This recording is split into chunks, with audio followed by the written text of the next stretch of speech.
Hi friends, welcome to my channel. Mahashivratri హిందువులు అత్యంత భక్తి శ్రద్ధలతో జరుపుకునే పండుగ. శివుడికి సంబంధించిన అన్ని పండుగలలో ముఖ్యమైనది, పుణ్యప్రదమైనది ఈ మహాశివరాత్రి. అయితే ఈ మహాశివరాత్రి ఎప్పుడు జరుపుకుంటామంటే మాఘమాసంలో వచ్చే కృష్ణ బహుళ చతుర్దశి నాడు ఈ మహాశివరాత్రి పర్వదినాన్ని ఎంతో భక్తి శ్రద్ధలతో దేశమంతటా ఎంతో వైభవంగా జరుపుతారు. సంవత్సరానికి ఒక్కసారి వచ్చే ఈ మహాశివరాత్రి పర్వదినం ఎంతో విశిష్టమైనది. ఈ ఒక్కరోజు శివుణ్ణి పూజిస్తే చాలు జన్మలో చేసిన పాపాలన్నీ తొలగి పుణ్యం ప్రాప్తిస్తుంది. అందుకే మన పెద్దలు అంటూ ఉంటారు, జన్మానికో శివరాత్రి అని. అంటే మన జన్మలో ఏ ఒక్క శివరాత్రి అయినా ఆ భోళాశంకరుణ్ణి పూజిస్తే చాలు అని ఇక్కడ మనం చెప్పవచ్చు. ఈరోజు మనం మహాశివరాత్రి పూజా విధానాన్ని చాలా క్లియర్గా పూర్తి వివరాలతో ఈ వీడియోలో స్పష్టంగా తెలుసుకుందాం. శివరాత్రి రోజు శివుణ్ణి ఎలా పూజించాలో, అలాగే ఉపవాసం ఎలా చేయాలి, జాగరణ ఎలా చేయాలి అనే ఈ అంశాల గురించి మనం ఇప్పుడు ఈ వీడియోలో చాలా క్లియర్గా తెలుసుకుందాం. మహాశివరాత్రి పర్వదినాన్న 5 గంటలకే నిద్ర లేచి శుచిగా తలస్నానం చేసి పూజా మందిరమును, ఇంటిని అందమైన తోరణాలతో, పూల మాలలతో అలంకరించుకోవాలి. ఆ రోజు ఉతికిన వస్త్రాలను ధరించి శివుని పటానికి కానీ పార్వతీ పరమేశ్వరుల పటమునికైనా సరే గంధముతో కుంకుమతో బొట్టు పెట్టి పూజకు సిద్ధం చేసుకోవాలి. మారేడు దళములతో, పూలమాలలతో భోళాశంకరుణ్ణి అలంకరించి షోడశోపచార పూజలు నిర్వహించాలి.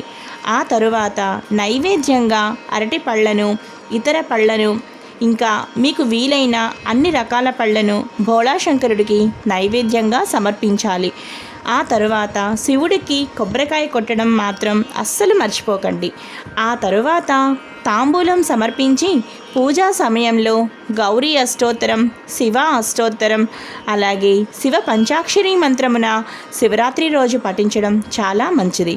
అంతేకాకుండా ఈ విధంగా శివనామస్మరణ, లింగాష్టకం శివరాత్రి రోజు పఠించడం వల్ల, పరమశివుణ్ణి ధ్యానించడం వల్ల అష్ట ఐశ్వర్యాలు, మోక్ష మార్గాలు సిద్ధిస్తాయి. అదేవిధంగా ఉపవాసం ఉండేవారు ఉపవాసం ఎలా చేయాలి అంటే ఉదయం పూజ అయిన తరువాత నుండి పూర్తి ఉపవాసం చేస్తూ ఏదో ఒక సమయంలో కాస్త పాలు, పళ్ళను మీరు తీసుకుని ఉపవాసం చేయవచ్చు. ఈ విధంగా మీరు ఉపవాసాన్ని చేయాలి. అంటే మరుసటి రోజు జాగరణ సమయం, అంటే ఆ రోజు రాత్రి అంతా జాగరణ కూడా ఉంటారు. దానితో పాటు మరుసటి రోజు దీపం పెట్టే వరకు కూడా ఈ విధంగా ఉపవాసం చేయాలి. అంతేకాకుండా ఆ రోజు జాగరణ చేసేవాళ్ళు ఎలా చేయాలి అంటే శివరాత్రి రోజు ఆ రోజు రాత్రి నుండి మొదలుకొని మరుసటి రోజు తెల్లవారుజాము 6 వరకు జాగరణ సమయం అన్నమాట. చక్కగా జాగరణ చేసేవాళ్ళు తప్పనిసరిగా శివరాత్రి రోజు జాగరణ చేయడం ఎంతో పుణ్యప్రదం. ఈ విధంగా శివరాత్రి రోజు ఉపవాసం, జాగరణ, శివనామస్మరణ చేస్తూ జాగరణ చేయడం అనేది ముఖ్యమైన విషయం. శివ సహస్రనామం, శివ పురాణం, శివారాధన పారాయణం చేసేవారికి, అంటే ఈ విధంగా మహాశివరాత్రి రోజు ఆ పరమశివుణ్ణి ఈ విధంగా ధ్యానించడం వల్ల మరో జన్మ లేదని శాస్త్రాలు చెబుతున్నాయి. అలాగే శివరాత్రి రోజు రాత్రి అంతా శివ పరమాత్మ స్తోత్రములతో పూజ చేసిన వారికి కైలాసవాసం ప్రాప్తిస్తుందని పురాణ కాలం నుండి పండితులు చెప్తున్న మాటే. ఈ వీడియోకి సంబంధించి ఇంకా మీకు ఏమైనా డౌట్స్ ఉంటే తప్పకుండా ఈ వీడియో కింద కామెంట్ చేయండి. ఈ వీడియో కనుక మీకు బాగా నచ్చినట్లయితే తప్పకుండా లావణ్యాస్ లైఫ్ స్టైల్ ఛానల్ని సబ్స్క్రైబ్ చేసుకోండి.